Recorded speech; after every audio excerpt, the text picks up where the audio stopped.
Ekonomist dr.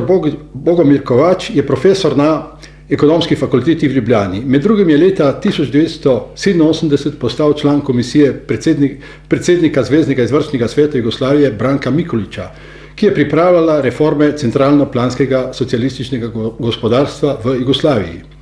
Zaradi neuspeha reform je bila komisija kasneje razpuščena. Leta 1989 je postal član komisije Zveznega izvršnega sveta, ki ga je takrat vodil Ante Marković. Pripravljala je nove gospodarske reforme. Komisija je razpadla leta 1991 z razpadom Jugoslavije. Stranka Liberalna demokracija Slovenije, LDS, je Bogomirja Kovača leta 1992 imenovala za predsednika ekonomskega sveta pri vladi Republike Slovenije. Na položaju predsednika je bil do leta 1996. Bogo, kako ocenjuješ ekonomsko dogajanje v Sloveniji v zadnjih 30 letih, se pravi od osamosvojitve Slovenije oziroma od razpada Jugoslavije naprej? No, to je bilo burno obdobje v 80 letih, ki je nesporno na eni strani zaznamovalo v tedanji Jugoslaviji neko tranzicijsko obdobje in stopnjevanje politično-ekonomskih kriz, iskanja nekih najrazličnejših alternativ, kako rešiti obstoječi ali socialistični sistem oziroma takrat že jasno nakazano reformo njegove notranje tranzicije v smeri neke demokratične, tudi če hočete, tržne družbe. Na drugi strani pa se je zlasti po letu 1989, po tistem v 85. letu znamenitem reku pokojnega Gorbačova, tako ni mogoče več naprej, pa do tega, da smo seveda v letu 1989 doživeli z padcem Berlinskega zidu pravzaprav hipen preobrat v celotnem socialističnem svetu, kjer je, zlasti to govorim o Evropi, kjer je seveda bila Jugoslavija že tako ali tako dodobra ali pripravljena z svojimi krizami ali pa načeta do te mere, da je bilo jasno, da bo država najbrž v veliki meri razpadla. Ampak tisto, kar se meni zdi na samem izhodišču, preden ocenjujemo 30-letni razvoj Slovenije, je pravzaprav ta ključen trenutek, ali in v kolikšni meri je razpad države, ki ga mi jemljemo v bistvu kot nekaj samoumevnega, vendarle v veliki meri opredelil sam način prehoda in potem tudi, če hočete, v marsičem tudi to 30-letno osamosvojitveno, pa hkrati tudi tranzicijsko in seveda postsocialistično zgodovino Slovenije do leta 2020, če lahko tako rečemo, do tistega trenutka, ko bi pravzaprav morali znati oceniti tudi določene posledice, recimo teh odločitev v usodnem letu 1990.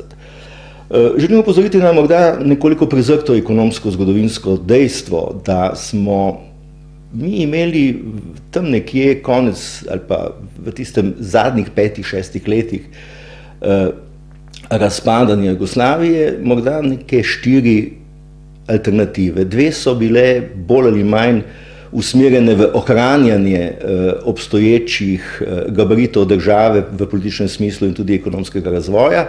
Skratka, šlo je za neko reformo socialistične Jugoslavije, ki bi se seveda najbrž po letu 1990, tako kot v vseh postsocialističnih državah Evrope, najbrž tudi bistveno spremenila, razen da je bila seveda Jugoslavija zaradi svojih notranjih problemov in težav morda v enem od težavnejših, recimo, primerov teh postsocialističnih držav, pa do tega, da bi znali pravzaprav oceniti, da smo imeli tudi 2 drugi, tako imenovani prozahodni alternativi, poleg torej Miloševićeve Jugoslavije, ki je imela neko svojo vizijo, kako pravzaprav reformirati in ohranjati bolj avtokratske tendence neke, recimo, transformirane Jugoslavije, do tega, kar je predstavljal takratni predsednik vlade Marković, to je bila hrvaška alternativa, reformiranega sistema, ki je bil seveda izrazito proevropsko zasnovan. Za Miloševićem je v bistvu stal interes Rusije, za Markovićem interes Nemčije. Dve drugi alternativi pa so bile manj znane, pa so imele pravzaprav večji, morda perspektivni naboj. Združene države Amerike so takrat v veliki meri skušale propagirati nekega novega političnega nosilca, ki bi lahko nekako z alternativo nekega liberalnega sistema, demokratičnega in hkrati liberalno-tržnega sistema po nekakvem ameriškem vzorcu skušal reformirati, pomagati reformirati Jugoslavijo. To je bila skupina okoli Paniča, in Francija, ki je imela precejšnje ambicije ravno tako poseči v ta sicer tradicionalno angleško-italijanski strateški prostor Balkana z svojim interesnim, lahko rekli, kraljem, in to je bil gospod Vukobrad, ki je ravno tako skušal pravzaprav z neko alternativo. Obe dve te prozahodni alternativi sta seveda potem padli in prišlo je seveda potem do tega notranjega konflikta. Zdaj, zakaj govorim? Zaradi tega, ker je konec koncev razpad te države trajal potem 18 let. Od leta 1990, ko pravzaprav Slovenija naredi prvi korak, Hrvaška za njo, pa od leta 2008 do seveda tega mednarodnega delnega priznanja recimo Kosova. Pomeni 18 let razpadanja države, imamo nek prostor, ki je v bistvu še danes, po 30 letih, pravzaprav središče nekih notranjih političnih konfliktov, nek mehak trebuh na jugu, pravzaprav, ali pa jugovzhodu slovenske države, ki lahko ob kakršnikoli strateški spremembi Evropske unije postane zopet neko zelo nevralgično žarišče sporov ali vojn ali konfliktov. To, kar je konec koncev v začetku 90-ih let pravzaprav tudi bil. Namreč ta jugoslovanski prostor je z vsemi politično-ekonomskimi značilnostmi in protislovji do danes ostal pravzaprav enako ali pa zelo podobno problematičen, kot je bil seveda v letu 90. In hočem povedati, da je ta težnja razpada Jugoslavije, ki jo danes mi pravzaprav jemljemo kot samoumevno, vendarle imela morda neke alternative, da se bo morda v nekem širšem zgodovinskem kontekstu 21. stoletja morda izkazalo, da tiste odločitve, ki se nam zdaj zdijo seveda pomembne leta 1990 in potem naprej, morda niso bile v vseh pogledih optimalne. Kajti to, kar se nam je seveda zgodilo v pozitivnem smislu, je bilo to, da smo imeli in imamo danes tako imenovano evropsko perspektivo. Če ta evropska perspektiva Evropske unije v prihodnosti seveda umanjka, če bo prišlo do recimo konfliktov in razpadanja Evropske unije, potem se Jugoslavija pravzaprav pokaže morda kot neka nova, edina možna alternativa, podobno kot se je to dogajalo pravzaprav ob prehodih iz 19. v 20. stoletje, ko smo pravzaprav iskali, kje je za nas nek prostor, ki je seveda možen za nek eksistenčni razvoj.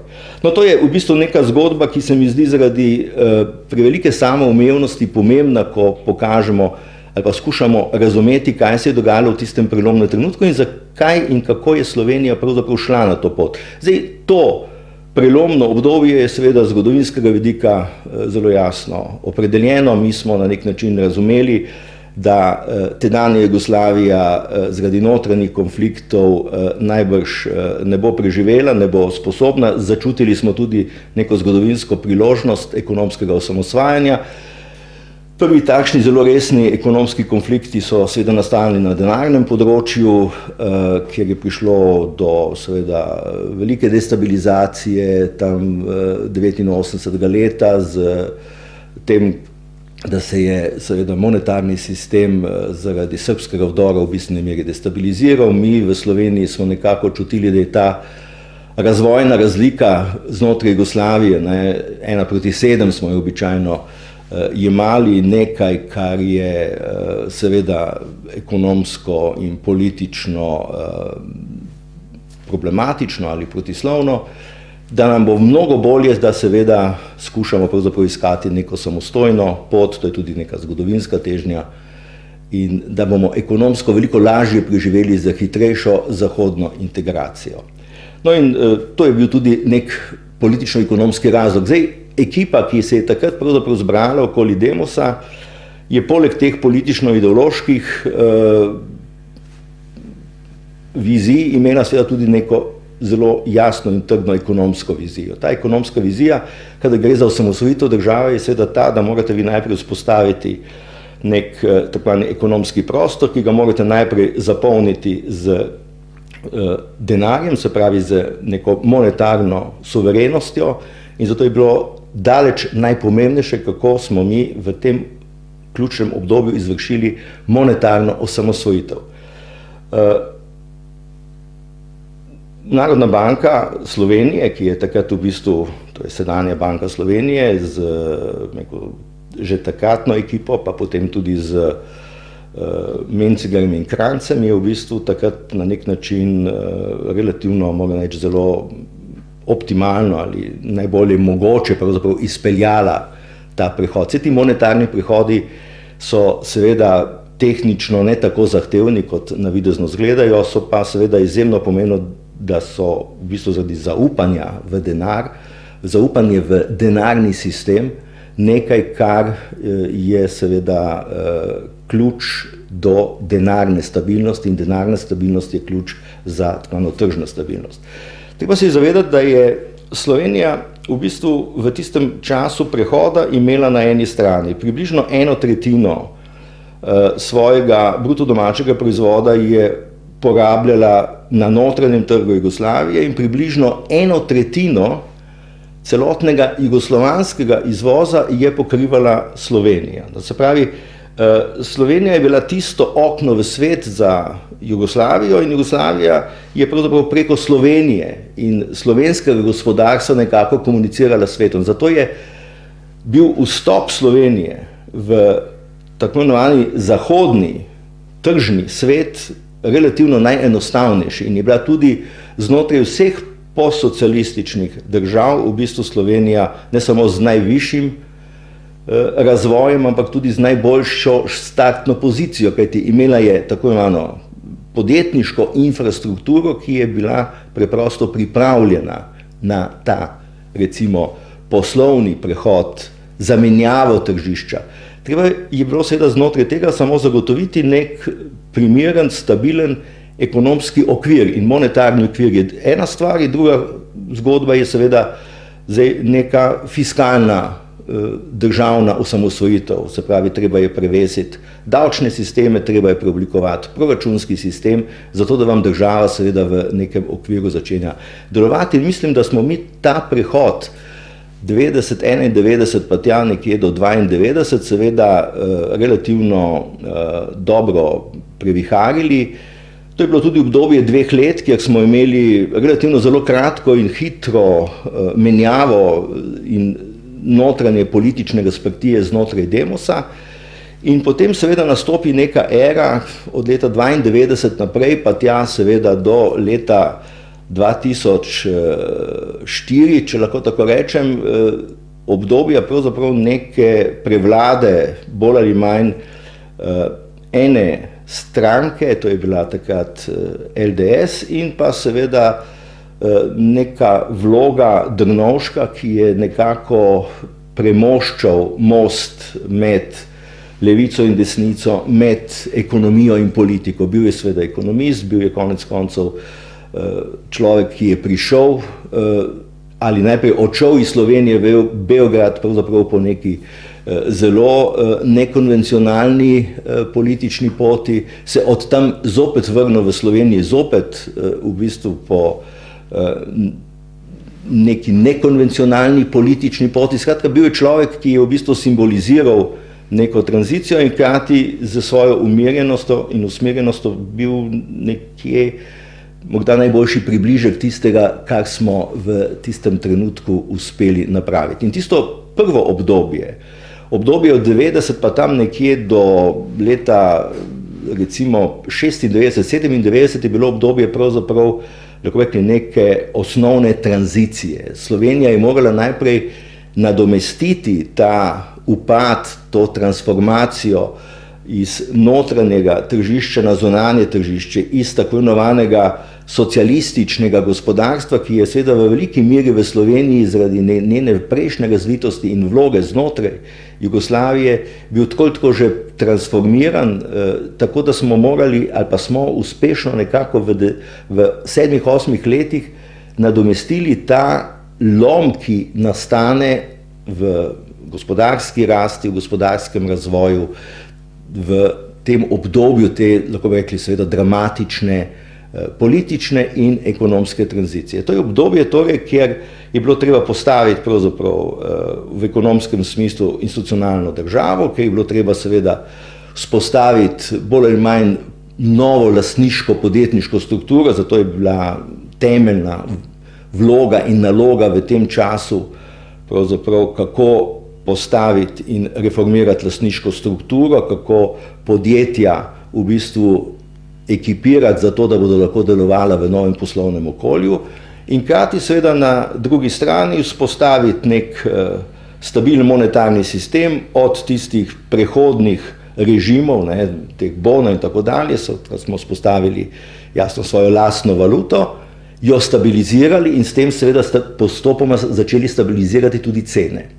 Cene so namreč v tržnem gospodarstvu ključen element. Mi smo prišli v obdobje ustanovitve nove države približno z 240-250% inflacijo. Še predtem so se inflacije gibale lahko tam tudi še enkrat več, med 700 in 800%. To so danes seveda nepredstavljive vrednosti, nepredstavljivi inflacijski indeksi. Toda, če imate vi seveda tako visoko inflacijo, vi ne morete imeti nekih zelo jasnih usmeritev v okviru tržnega gospodarstva. Pravi, temeljno načelo te prve tranzicije je bila seveda stabilizacija cen, stabilizacija trga preko cenovnega mehanizma in monetarna in fiskalna politika in monetarni in fiskalni sistem sta morala v tem obdobju odigrati predvsem vlogo tako imenovane ekonomske stabilizacije.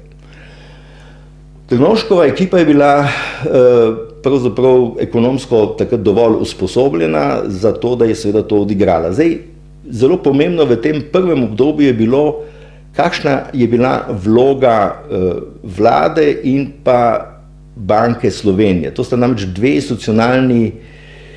institucionalna centra moči v tržnem gospodarstvu, denarna in pa seveda izvršna gospodarska ekonomska oblast.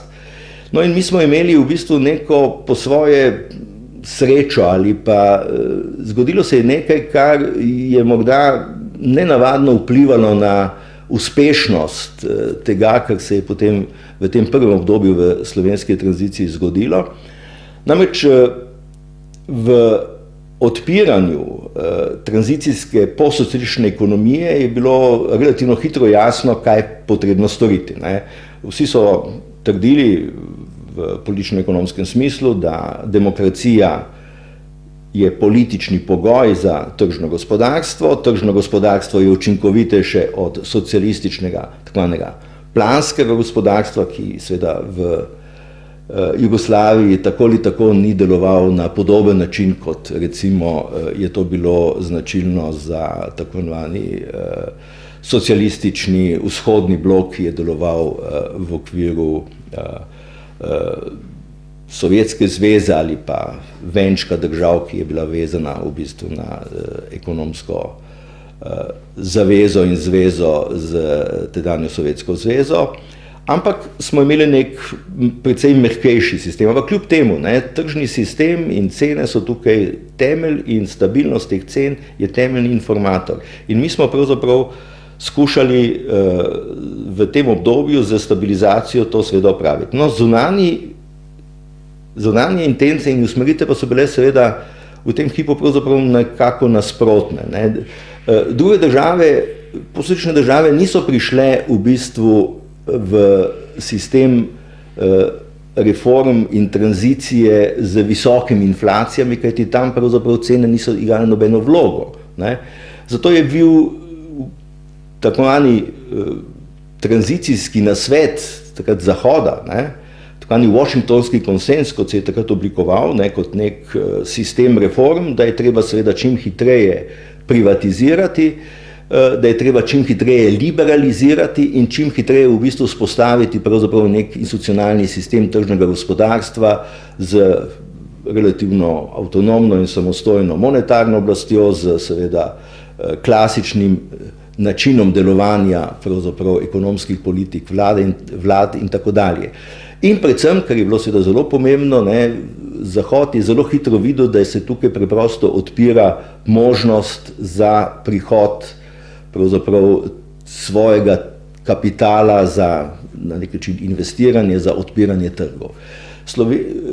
Slovenija je v bistvu tukaj jasno stopila z drugačnimi predpostavkami, bila je seveda, za razliko od drugih držav, posrečnih držav, seveda tržno veliko bolj pripravljena, tudi bolj odprta, imela je pa težavo z inflacijo. Se pravi, potrebno je bilo stabilizirati najprej pravzaprav notranji ustroj tržnega sistema, da bi on deloval, nismo pa imeli toliko problemov z samim tržnim sistemom in njegovim uveljavljanjem, ker smo ga že imeli.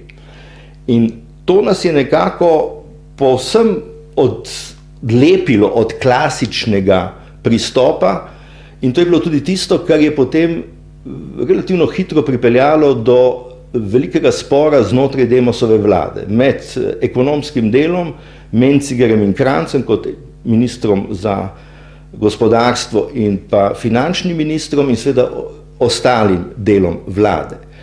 Šlo je ne zgolj za privatizacijo ali pa za recimo tako šok terapijo, s katero so pravzaprav želeli vse povsod v posrečnih državah, je bil pristop ali model, da s privatizacijo pravzaprav preprosto izpeljemo tako, da državno lastnino tako ali drugače razdelimo ljudem.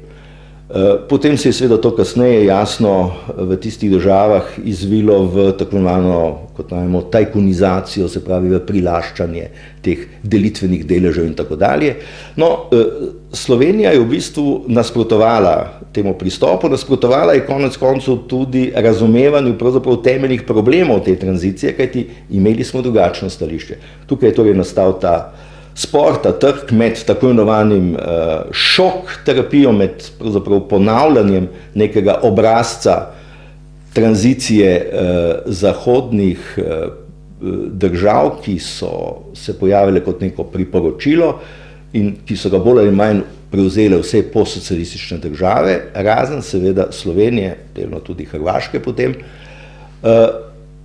ker so bili naši problemi, kot rečeno, drugačni. No, prišlo je do tega spora in to je bil ta paradoks, na katerega želimo opozoriti. Oba dva člana, ekonomska člana vlade, pravzaprav sta seveda odstopila po nekem govoru takratnega profesorja Saxa, tudi profesor Jeffrey Sachs je bil pravzaprav z današnjega zornega kota zanimiva osebnost, ne, takrat je bil pravzaprav en izmed osrednjih oznanevalcev tega tranzicijskega šok terapevtskega pristopa zahodnega neoliberalnega sveta v socialističnem svetu. Kasneje se je on seveda, ko je videl pravzaprav te rezultate, intelektualno zelo pošteno pravzaprav odmaknil od tega in ga danes pravzaprav srečate na povsem drugem polu zavzemanja za socialno ekonomijo, za manj razvite države in tako dalje. Skratka, tudi on je doživel tukaj pravzaprav neko zanimivo evolucijo. No, ampak tisto, kar je zelo pomembno za našo razpravo, ta ekonomski del vlade torej razpade, namesto Mencingerja in pa Kranca prideta dva nova ministra, Šešok za finance in pa Ocvirk. To sta dva izkušena, da tako rečem, menedžerja, ne, iz prakse, to sta bila dva profesorja in ta dva profesorja se pa preselita v Banko Slovenije. Se pravi, In s tem smo dobili pravzaprav neko zelo uravnoteženo strukturo. Dva ključna člana vlade gresta pravzaprav v Banko Slovenije, seveda zaradi jasno tudi razhajanj, in s tem dobimo dva centra moči, ki določata ekonomski ustroj Slovenije v nadaljevanju. Vlado, ki potem tudi z Drnovškom pravzaprav pridobiva na, lahko rekli, ekonomski elokventnosti, in na drugi strani Banko Slovenije, ki je v bistvu s takratnim svetom, v katerem je tudi profesor Ribnikar recimo in tako dalje, tako zelo strokovno postavljen svet, ki je imel neko, lahko rekli, nasprotujoče pa hkrati uravnoteženo vlogo. Mi smo torej Banko Slovenije zelo hitro v odnosu do obstoječe vlade in obstoječe oblasti naredili zaradi te notranje politične spremembe za izrazito neodvisno, in to je dalo pravzaprav nek temeljni, lahko rekli, ustroj stabilnosti institucionalnega razvoja potem v nadaljevanju v Sloveniji. No, kakorkoli, mi smo v bistvu to prvo obdobje tranzicije, zlasti zaradi podjetniškega sektorja, ki je bil odprt in sposoben hitrih prilagoditev, dobro prekrmarili, in leta 1997 smo v bistvu v celoti nadomestili, torej v, lahko rekli, slabih 7 letih, nadomestili ta manjko v razvoju BDP-ja, ki smo ga imeli seveda ob času ekonomskega zloma, negativnih gospodarskih rasti. No, s tem smo nekako to prvo obdobje tranzicije zaključili, in v tem prvem obdobju je bilo tako ali tako osrednje vprašanje, kako izpeljati lastninjenje. Mi smo lastninski zakon dobili relativno pozno, leta 1992, ga potem začeli pravzaprav uveljavljati nekje tam 94. leta, in bolj ali manj je šlo seveda znotraj tega za nek kompromisni predlog. Govori pa pravzaprav ta zakon in ta proces lastninjenja bolj o tem, kako smo v Sloveniji razumeli to tranzicijo izrazito postopno. Kot veste, je bila takrat glavna politično-ekonomska dilema, ne samo v Sloveniji, ampak tudi v vseh drugih posrečnih državah, ali iti torej na tako imenovano hitro, radikalno reformo, šok terapijo, kot se je temu reklo, z radikalnim, hitrim uvajanjem tržnih reform, z hitro deregulacijo, in potem bolj ali manj naj bi tam, kjer bi nastali problemi to skušali zapolnjevati z neposrednim prihodom zahodnih ali kapitala ali seveda tudi podjetij ali drugih organizacijskih oblik, zato da bi pravzaprav nekatere zahodne države nekako v tej svoji globalni mentorski vlogi skušale zapolnjevati te institucionalne prostore, ki bi ta hipna šok terapija ne bi mogla postaviti. In Slovenija, ki se je odločila zaradi svoje razvitosti, tudi zaradi pravzaprav neke izhodiščne uravnoteženosti in tudi nasprotnih stališč in iskanja nekega kompromisa za nek tako postopni ali gradualistični pristop. Se pravi, pristop, kjer smo skušali pravzaprav iskati neke postopne reforme prilagajanja tako na podjetniški ravni, kjer so podjetja to tako ali tako izpeljala, kot tudi neke postopne spremembe v samem institucionalnem ekonomskem sistemu. Zanimivo je bilo tudi to, da so najbrž večino pravzaprav teh reformnih procesov v Sloveniji izpeljale politične in poslovne elite, ki so se že v 80. letih nekako formirale.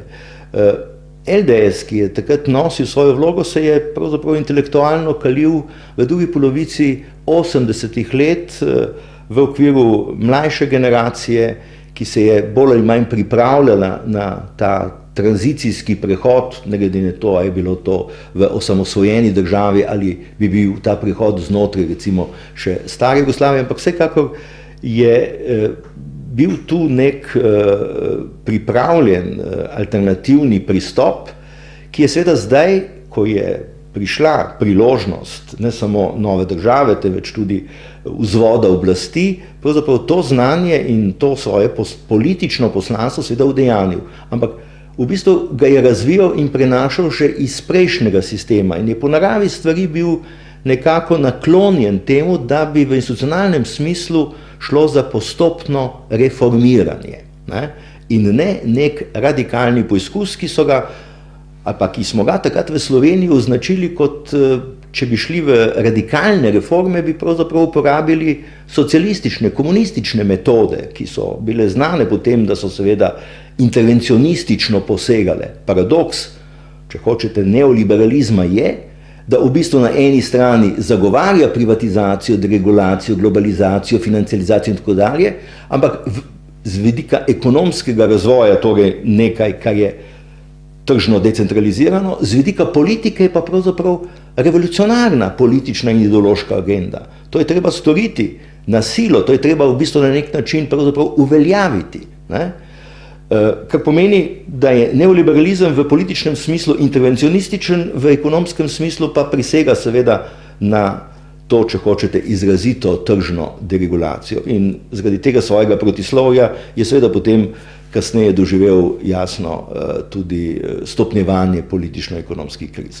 Kot rečeno, to prvo obdobje, ki se nekje konča tam v 97 letih z, lahko rekli, zapolnitvijo te takvane socialistične ekonomske vrzeli, omogoča zdaj neko obdobje relativno mirnega prehoda in tranzicije, ko Slovenija v bistvu sprejme agendo Evropske unije in njene metode priključevanja in širitve. Namreč Evropska unija je v 90 letih, potem, ko se je zgodilo seveda to, kar se je zgodilo, šla po neki dvojni strateško-razvojni poti. Na eni strani je seveda imela načrt v okviru Delorove komisije poglabljanja, se pravi, kako integracijo poglobiti z tako imenovano monetarno unijo.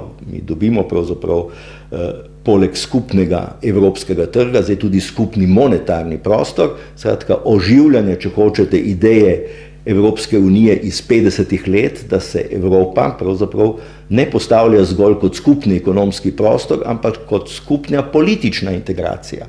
To, kar seveda so Američani in zlasti Angleži v 50 letih seveda uspeli preprečiti. In ta poglobitev Evropske unije je seveda zahtevala neko določeno konvergenco. Ta konvergenca je seveda možna, kadar imate vi podobno ali enako razvite države. Že znotraj tedanjega sklopa evropskih držav ste imeli seveda različno razvite države, ampak ta razlika ni bila tako velika, kot je nastajala zdaj ob nekem drugem projektu, ki se je zdel pa seveda z vidika jasno ekonomskih interesov zelo privlačen. Kako storiti in napraviti pravzaprav vse, da integrirate te bivše socialistične države čim hitreje v skupen ekonomski prostor, zaradi ekonomskih interesov. Manj je šlo tukaj za pravzaprav politično integracijo. Politična integracija pravzaprav niti ni bila mogoča v tej prvi fazi. Se konec koncev je šlo bolj za to, koliko demokracija omogoča hitrejši razvoj tržnih reform. To je bila intenca. No in ta širitev je bila pa v bistvu divergentna. In tako se je Evropa pravzaprav v 90 letih in potem zlasti v nadaljevanju, ko se je začela seveda širiti proti vzhodu, je v bistvu trčila na to svoje notranje veliko protislovje. Poglobitev je zahtevala konvergenco, se pravi čim večja izenačitev, širitev je seveda morala pristati na divergenco, torej na ekonomsko razvojno različnost. Če bi drugače rekli, Evropa je začela z tem, pravzaprav vedno bolj spominjati na ta problem, ki smo ga mi v Jugoslaviji, pravzaprav v odnosu med razvitimi in nerazvitimi, v lepljenju pravzaprav političnega dežnika na neko zelo, zelo različno strukturo narodov, etničnih, političnih, moralnih, torej religijskih recimo različnosti. ta skupni dežnik Jugoslavije je zdaj po svoje postal pravzaprav skupni dežnik, ki ga je skušala uveljaviti Evropa z tem pohodom proti vzhodu. No, zakaj je to pomembno? Zaradi tega, ker smo mi v tem obdobju pravzaprav tako imenovane evropske pripravljalnice začeli preprosto sprejemati bolj ali manj agendo, kaj je potrebno storiti z vidika političnega prilagajanja, z vidika ekonomsko-sistemskega prilagajanja, in vstop v Evropsko unijo in potem prevzem evra, kar je bila seveda zopet unikatna kombinacija takrat za Slovenijo, kot majhno državo, ki si je to seveda na eni strani lahko privoščila in na drugi strani, ki ni bila pravzaprav problematična za Evropsko unijo. Drnovšek je z LDS-om pravzaprav v 90-ih letih ustvaril nek sjajen politični marketinški slogan, da je Slovenija zgodba o uspehu. In ta zgodba o uspehu, ki je veljala seveda najprej za ta tranzicijski del, v tem prvem obdobju, se je zdaj nadaljevala pravzaprav v tem drugem obdobju slovenskega približevanja Evropski uniji. In to je bilo neko obdobje, ki pravzaprav pomeni v vrsti, lahko bi rekli, gledano kot celota, za morda najuspešnejše obdobje v Sloveniji. Zaradi tega, ker smo v bistvu na nek način institucionalno stabilizirali gospodarski in politični sistem, ga strateško zelo jasno usmerili k določenim ciljem, ki jih je zahtevala evropska in monetarna integracija, torej prevzem evra. Stabilizirali smo torej absolutno cene, ta prelom recimo inflacije, ko postopoma prihajamo na inflacijo recimo od 8-9 odstotkov, kar se nam danes zdi pravzaprav v letu 2022 nekaj zelo domačega, predtem smo imeli seveda v prejšnjih letih drugačno stališče ali pa drugačne ekonomske pogoje za višino cen. No, mi smo takrat to inflacijo seveda prepolovili, jo napravili nekje vzdržno pod 5 odstotkov, in to je bil tudi pogoj za to, da stopamo pravzaprav in izpolnimo tiste 4 temeljne kriterije za prevzem evra, 2 sta fiskalna in 2 sta bila monetarna. Tudi zadolženost države seveda ni bila takrat problematična, Slovenija začenja pravzaprav znova in v času pravzaprav teh 10 let ali pa 14 let, koliko smo potrebovali za tudi to evropsko integriranje, smo ostali daleč v varnih okvirih tudi, če hočete, fiskalne vzdržnosti, zadolženosti, stabilnosti cen in tako dalje. Skratka, obdobje, ki je bilo relativno zelo udobno do leta 2005, ampak leta 2004 pride pa potem v okviru tako zvanih politično-ekonomskih ciklov. Mi imamo namreč v ekonomiji tako zvane ekonomske cikle, kjer gledamo zgolj, kako se ekonomski faktori dogajajo z vidika recimo bruto domačega proizvoda, gibanja zaposlenosti, gibanja cen in tako dalje, potem tudi teh fiskalnih pogojev, recimo zadolženosti, proračunskih primanjkljajev in tako dalje, in potem imate politične cikle, ki kažejo pravzaprav na to, kako se menjavajo vlade. In ekonomski in politični razlogi se drugemu pravzaprav priklanjajo ali pa prežemajo. In ta politično-ekonomski cikli so v bistvu tisti, ki bolj ali manj skušajo pravzaprav pokazati in dokazati, v kolikšni meri so politične spremembe pogoj za ali hitrejši, boljši ali pa slabši ekonomski napredek v nekem določenem obdobju in koliko so ekonomski kazalci pravzaprav tisti, ki vplivajo na politični razvoj. No, kakorkoli, obdobje od leta 2004 do 2008, obdobje, ko pravzaprav po Demosu in potem, lahko bi rekli, 10-letnem razvoju in prevladi LDS-a pride pravzaprav do takega desnega političnega zasuka, je zaznamovalo na nek način tudi neko obdobje, ko se začenja destabilizirati notranji slovenski ekonomski ustroj. Razlog ni morda zgolj v tem, da je prišlo do politične menjave in da bi druga politična stran pravzaprav imela nek alternativni program ali pa kaj podobnega. Kasneje bomo mogoče več lahko rekli o tem, da je takrat Janševa vlada v bistvu se skušala ekipirati z tako imenovano novo skupino ekonomistov, mlado ekonomiste so jih takrat imenovali. V resnici je šlo pravzaprav zopet za problem tako imenovane hitrosti reform ali bolj postopnih ali hitrejših oziroma kakšnih reform. Ampak tisto, kar je seveda sledilo v tistem obdobju, je bilo nekaj drugega. Na eni strani radikalnejše odpiranje Slovenije navzven, potem tudi seveda bolj ali manj odpiranje bank, se pravi, mi smo z vstopom v evrski prostor prišli do relativno cenenega in hkrati razpoložljivega denarja na evropskih denarnih trgih. In zato so se banke, ki so bile tudi že v enem delu slovenske, hkrati pa pravzaprav tudi že zahodne, so se izrazito odpirale na te finančne trge. Imeli smo torej velik priliv finančnih sredstev in ta finančna sredstva so potem služila za to, da se je v Sloveniji začelo koncentrirati lastništvo v podjetjih. Imeli smo v bistvu tako imenovani drugi val privatizacije, ko se koncentracija lastništva z različnimi oblikami tudi menedžerskih prevzemov, z zadolževanjem za te prevzeme, začenja dogajati in hkrati načenjati neko podjetniško, lastniško, pa tudi finančno substanco podjetij. Se pravi, Slovenija se je ne toliko skozi javni dolg, temveč skozi zasebni dolg začela izdatno zadolževati.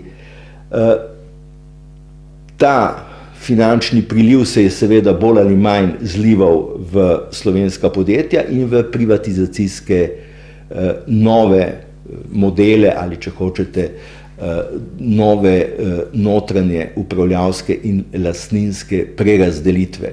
No, to je bilo obdobje, ko smo v Sloveniji pravzaprav nekako postopoma prišli bližje tistemu modelu gospodarstva, ki je bil značilen za druge postsocialistične države. Tukaj se je ta domača poslovna elita z tujimi finančnimi sredstvi zdaj na nek način skušala ekipirati in prevzemati seveda podjetja.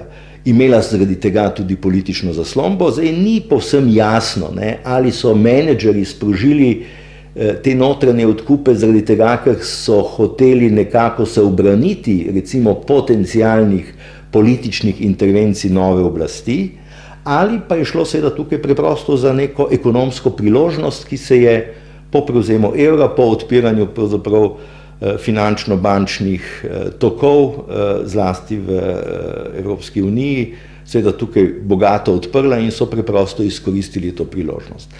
No, zakaj je zdaj to pomembno? To obdobje, pravzaprav 5-6-letno obdobje te tranzicije, na eni strani pristopa pravzaprav Slovenije v evropske integracije, se potem relativno zaključi leta 2007-2008, na eni strani seveda znotraj neke politične konstelacije Janševe vlade, ki pravzaprav je zgolj odprla možnosti razvoja zlasti privatnega sektorja z tem silovitim finančnim odpiranjem in zasebno zadolženostjo, hkrati pa je seveda leta 2008-2009 nastopila ta globalna finančna kriza.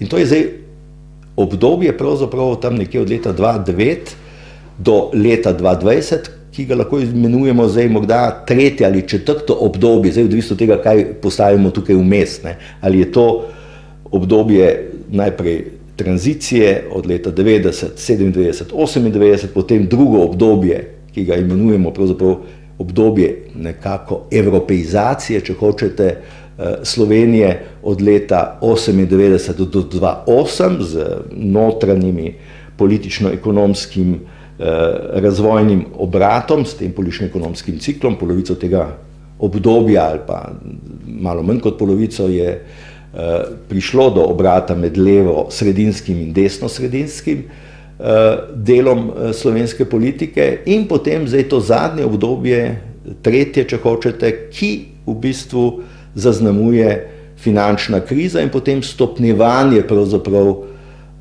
zlasti političnih kriz v teh zadnjih dobrih 10 letih, ker je Slovenija bolj ali manj na eni strani morala finančno najprej sanirati, jasno, zadolženi bančni sektor in seveda hkrati popravljati tiste napake poslovnih tranzicij in poslovnih modelov pri okviru tako druge privatizacije tam iz obdobja 2005-2008 in na drugi strani seveda potem poizkusov neke normalizacije v obdobju 2014-2015 naprej. Vendar to obdobje zadnjih 10 let je obdobje, ki ga moramo zopet razumeti z vidika teh tako zvanih politično-ekonomskih ciklov. To je obdobje, kjer mi pravzaprav drvimo iz politične krize v drugo politično krizo. To je obdobje, kjer približno menjamo vlade na vsake v povprečju 2 leti. Mi imamo pravzaprav menjavo političnih ekip in hkrati seveda ta politična destabilizacija Slovenije pomeni seveda v določeni meri destabilizacijo tudi nekih formalnih institucionalnih okvirov za stabilen razvoj države.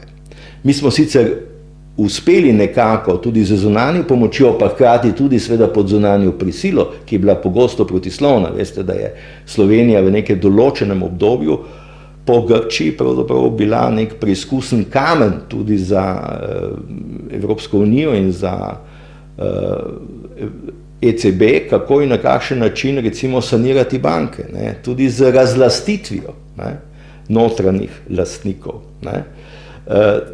Skrajno protisloven proces, ki je še danes pravzaprav odprt na najrazličnejših sodiščih, ki kaže na to, da smo pravzaprav na eni strani padli seveda v to zanko in na drugi strani, da smo to sanacijo bančnega sistema izpeljali drugače kot v 90 letih, ko smo bili samostojni, tokrat pravzaprav smo morali to izpeljati po določenem diktatu ali pa določenih usmeritvah seveda Evropske komisije in pa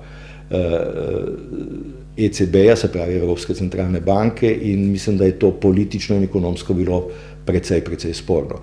Tako da, če gledamo v celoti, torej 3 velika obdobja slovenskega razvoja, prvo obdobje tranzicije, za katero lahko rečemo, da smo ga med vsemi pravzaprav najhitreje in tudi zelo dobro izpeljali. Rekli smo, da je eden izmed zelo pomembnih rezultatov ali pa povodov za to bil na eni strani dober štartni položaj, kar se tiče razvitosti in sposobnosti prilagajanja, slabši z vidika čisto ekonomskih performans, inflacije, zadolženosti in tako naprej, ampak imeli smo politično dovolj stabilno grupacijo, zlasti v okviru vlade in pa Banke Slovenije, da so to razvojno, institucionalno vrzel oziroma prehod dobro opravili. Spravi, tranzicija prvega obdobja, lahko bi rekli, zelo dobro. V drugem obdobju smo tudi bili pravzaprav neka, če hočete, zgodba o uspehu, kajti najhitreje smo napredovali, ker je bilo logično, bili smo majhna država, ki ima v teh prilagajanjih evropskemu pravnemu redu, tega ekviru, kot temu pravimo, pravzaprav več možnosti za to, da hitreje lahko to opravi.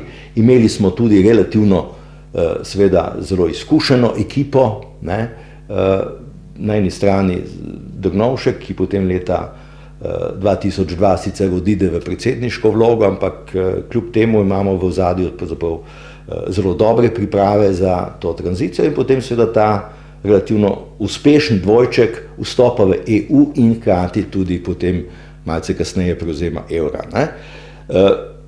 Ta uspeh potem tudi odpiranja, torej obdobje, lahko rekli 98 do 2008, morda najboljše in tudi najbolj, lahko rekli, stabilno in učinkovito obdobje slovenskega razvoja.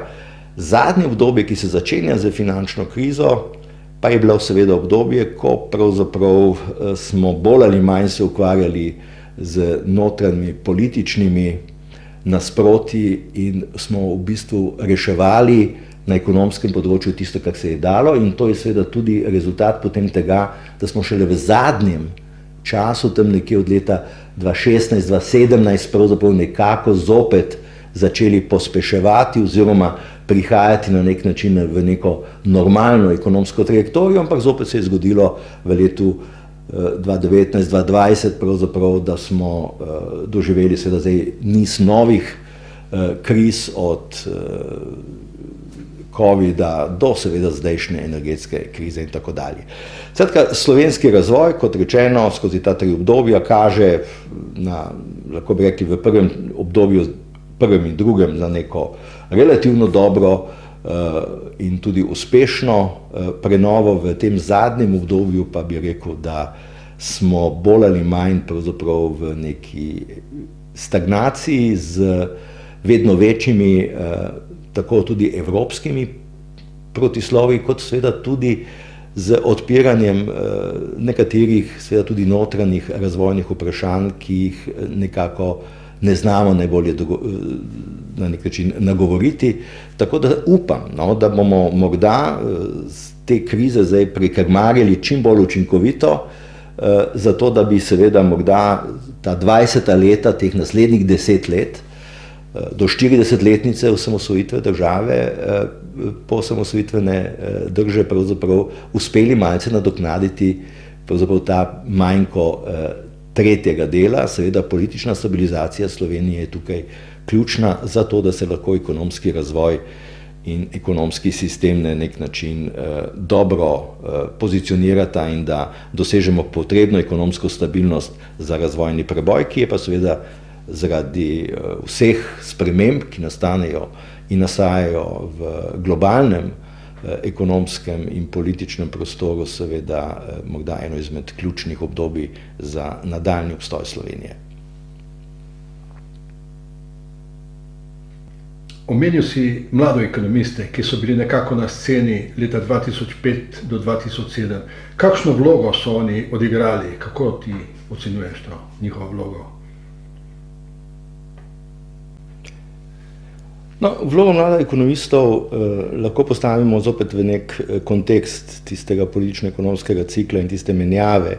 Namreč, ko je desna sredina, seveda po prvem poizkusu, najprej z Bajukom, ker seveda zgodba ni uspela, kajti tam je bila neka politična zanka, ki jo je bolj ali manj vešče nastavil takrat Drnovšek, je potem ta drugi mandat 2004-2008 bil pravzaprav resen političen mandat v tudi, lahko bi rekli, zelo dobrem obdobju, rekli smo ekonomskega razvoja in tako dalje. In ti mladi ekonomisti so se nekako pojavili zaradi tega, kajti v smislu nekega alternativnega ali pa nekega razvojnega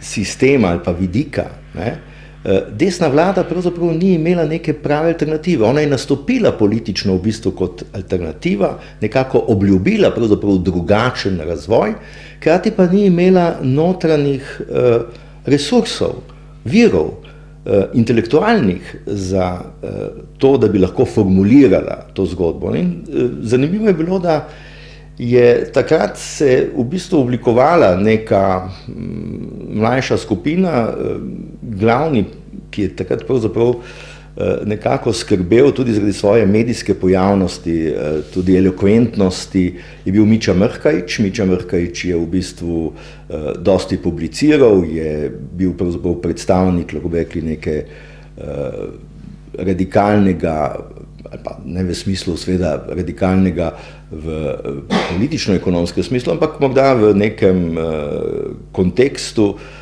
neoliberalnega stališča. Ne. ZDA so v bistvu takrat precej vlagale in tudi bile na nek način v ozadju te politične menjave.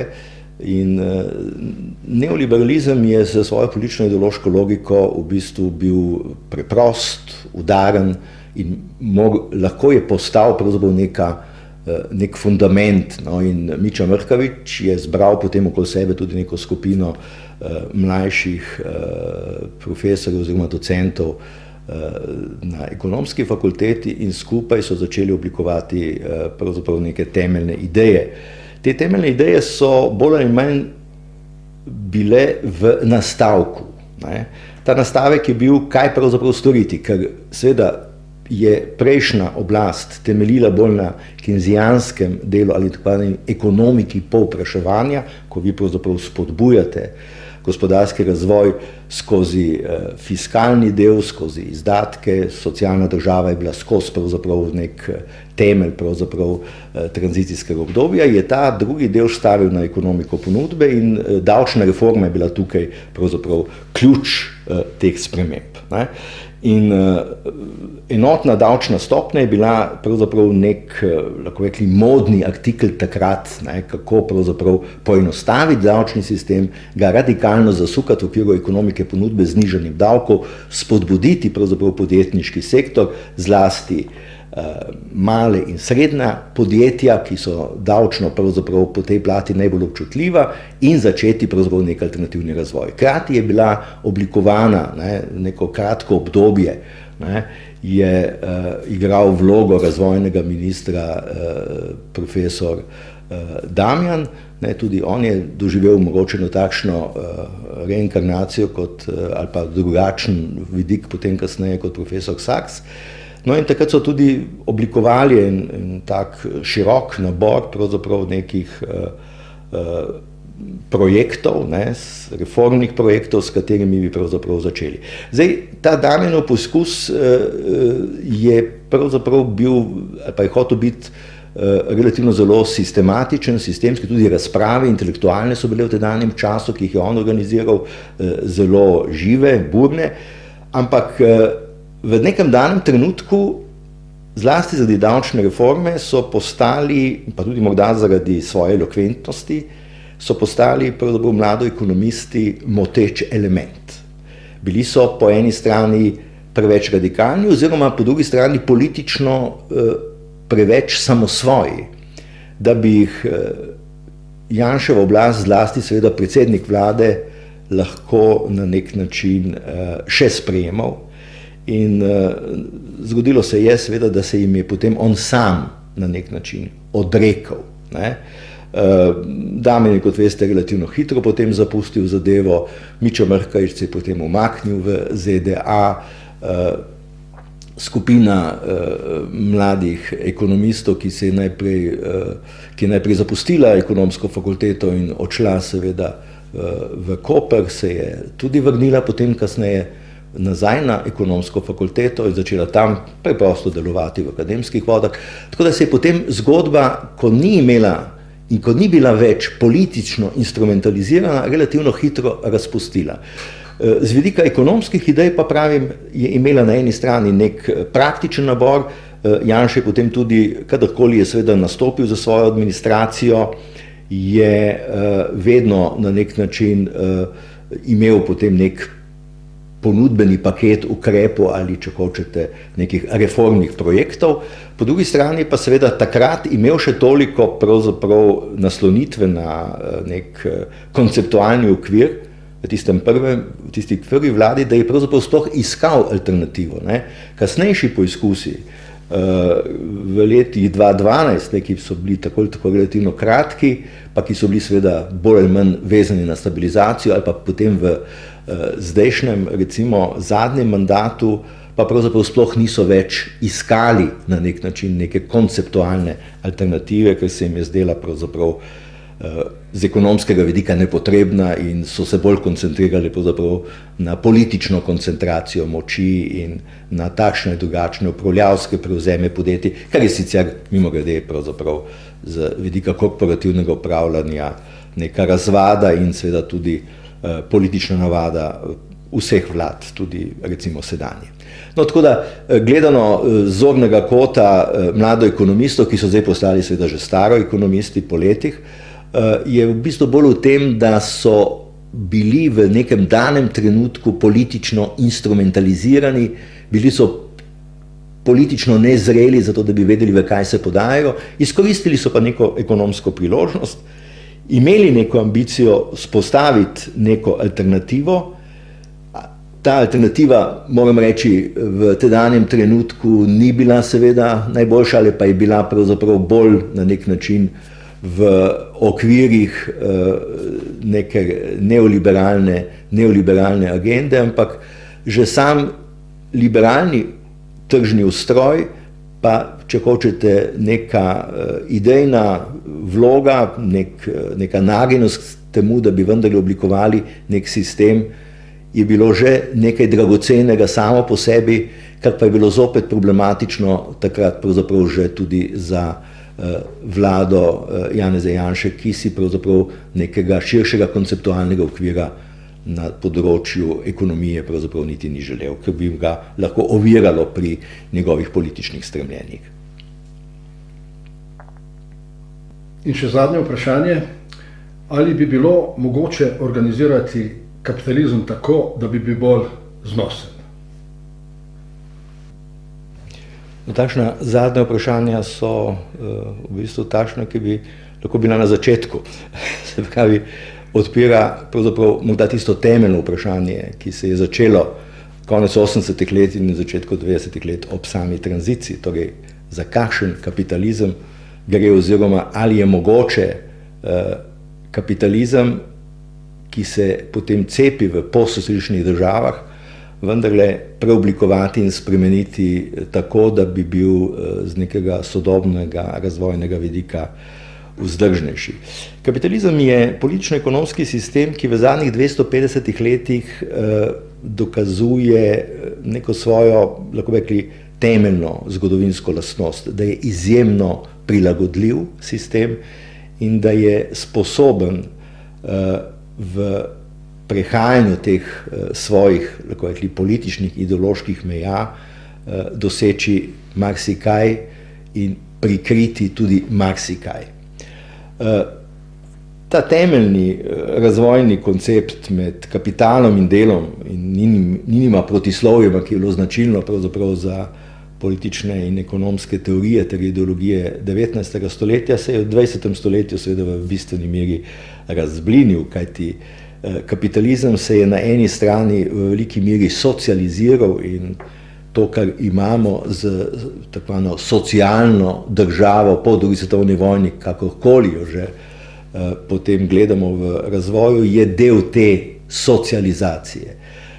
Kapitalizem se je poleg tega seveda tudi v veliki meri postavil v drugačno vlogo z vidika vodenja ekonomskih politik. Se pravi, mi danes absolutno ne govorimo o laissez-faireovskem, se pravi prostem tržnem sistemu, ampak govorimo v bistvu v veliki meri o nekem zelo strogem reguliranem sistemu. Konec koncev celo Evropska unija, ki je politično pravzaprav zelo decentraliziran oziroma, tako rekli, z vidika politične entitete, sistem, ki nima nekih klasičnih ustrojev in mehanizmov politične države, deluje pravzaprav z svojimi ukrepi, z svojimi usmeritvami intervencionistično.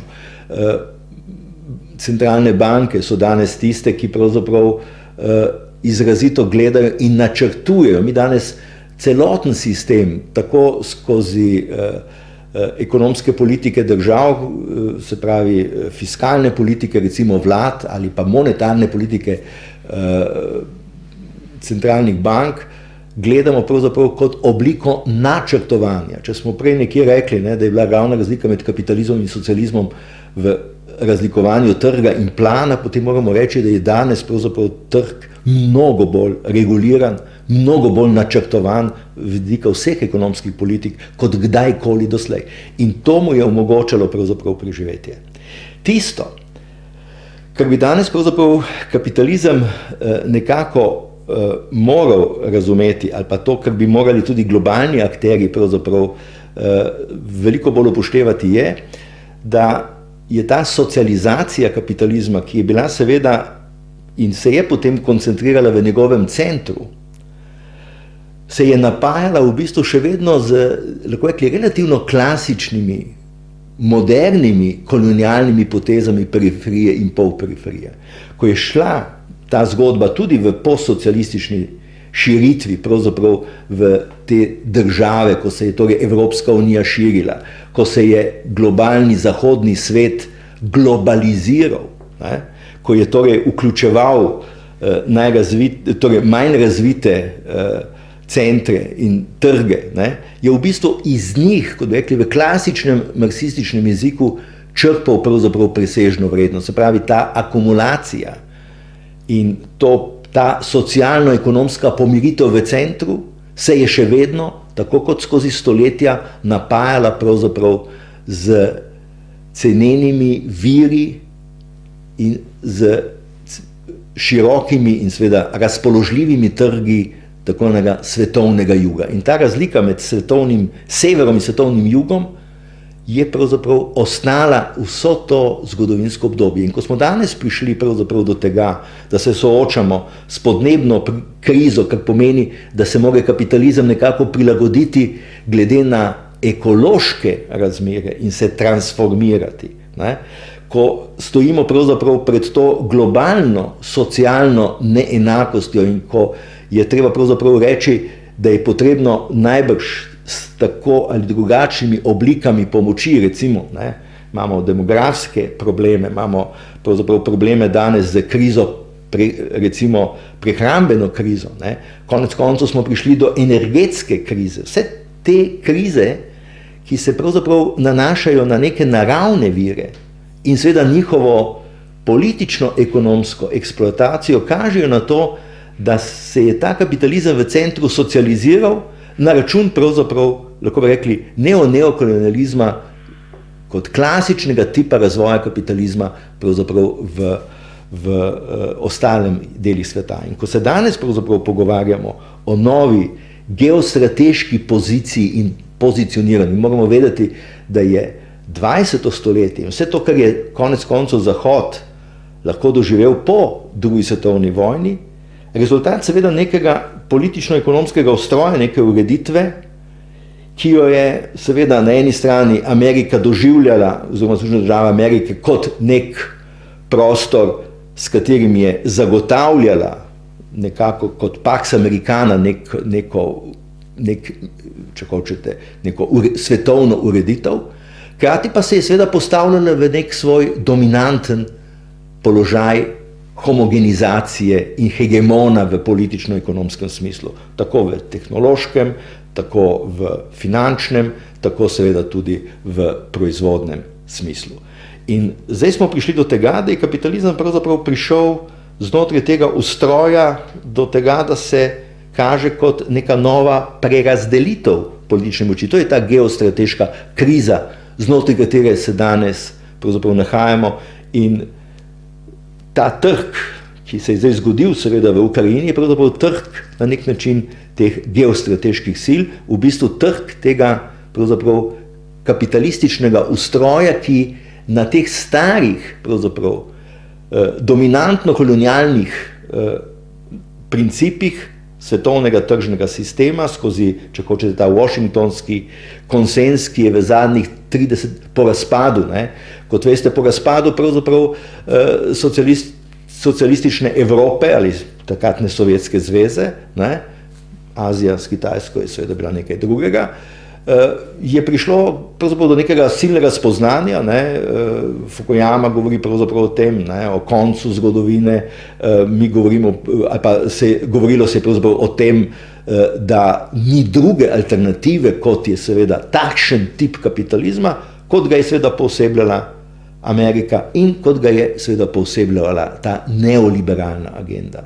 Mi danes vidimo, da se je število kriz začelo tako silovito stopnjevati, da je naša sposobnost njihovega reševanja, naj si bodi, da gre za globalno ekonomsko-finančno krizo, naj si bodi, da gre recimo za tako specifično krizo, kot je bila recimo zdravstvena kriza z pandemijo, ne? Naj si bodi, da gre zdaj za te, lahko rekli, klasične energetske krize, recimo, če hočete tudi varnostne krize, prehrambene krize in tako dalje. Skratka, krize so danes pravzaprav toliko zgoščene, da pravzaprav imamo težave z sposobnostjo prilagajanja, da ne govorimo seveda jasno o tej temeljni ekološki krizi.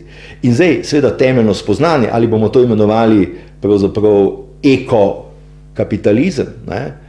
Ali bomo to imenovali ekosocializem, ali bomo iskali nek umestni izraz, ko bo pravzaprav kapitalizem moral pravzaprav razrešiti dvoje temeljnih vprašanj, pravzaprav odnosa, če hočete, do narave in odnosa, če hočete, do teh temeljnih socialnih vprašanj.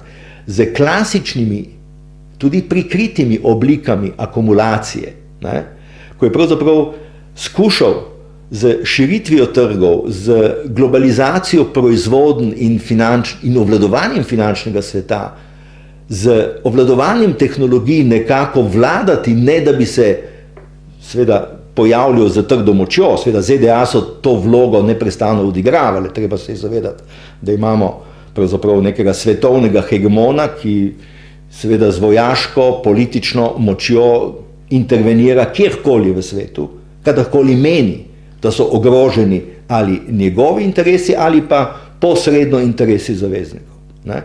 Torej, takšen tip kapitalizma je nesporno prišel zdaj do svojih skrajnih meja.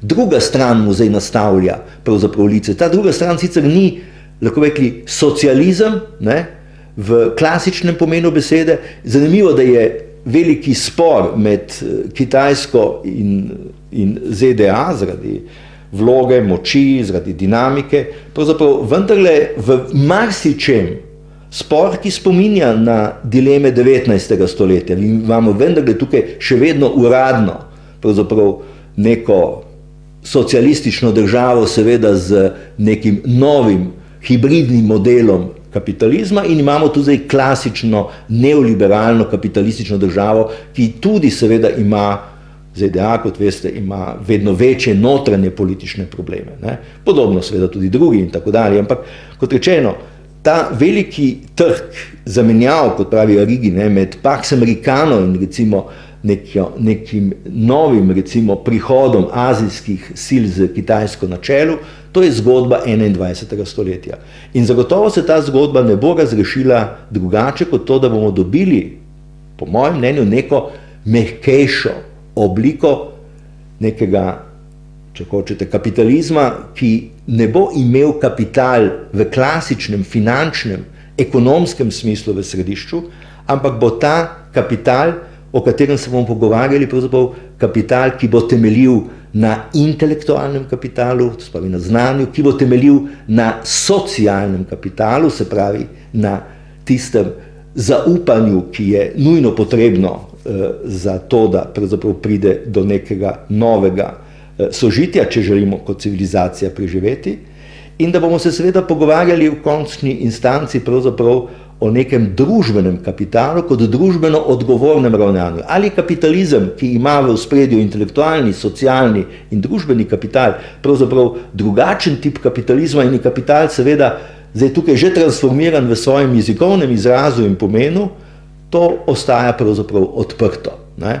Podobno kot je socializem pravzaprav zaigral v svoji zgodovini pravzaprav to, če hočete, politično, ekonomsko blagovno znamko, to je tudi kapitalizem v marsičem preigral in zaigral seveda svojo blagovno znamko. Kapitalizem v klasičnem pomenu seveda, mislim, da v 21. stoletju ne more preživeti niti v najbolj grobih sanjah, kajti preprosto bomo pred tem uničili civilizacijo, če bomo tako nadaljevali. Tako da sam verjamem, da je seveda z drugačno vlogo kapitala in drugačnim pojmovanjem kapitala, seveda kapitalizem, jasno v povsem drugačni konstelaciji politično-ekonomskih sil, mogoče tudi v 21. stoletju, ampak To bo drugačen kapitalizem, kot je bil kapitalizem 20. stoletja in povsem drugačen kapitalizem od tega, kar smo tudi v politično-ekonomskem in ideološkem smislu z njim razumeli v 19. stoletju.